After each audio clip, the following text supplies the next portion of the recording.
Magandang gabi. Ito na naman, kaka-bakterya. Shoutout kay Sir Renier.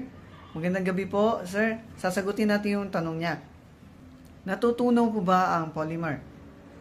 Ang polymer po ay natutunaw sa tubig. Ngunit dito po sa video na to, yun po yung tinatanong niya, ang polymer po dito ay hindi natunaw. Dahil po sa sobrang bilis ng process at sa pagbuhos ng polymer, nagkumpulan po siya kaagad, kaya ang nagbasa lang po na part ay yung sa outer part. Dahan-dahan lang po nabasa ang sa inner part pero hindi siya tuluyang nabasa, kaya hindi po siya natunaw kaagad. At mahirap na po yan tunawin kapag nakababad na po yan sa puro polymer din.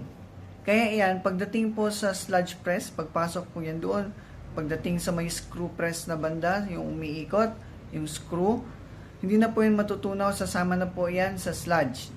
Kaya ayan, sana nasagot ko ang tanong ni Sir Rainier. Maraming salamat po. Share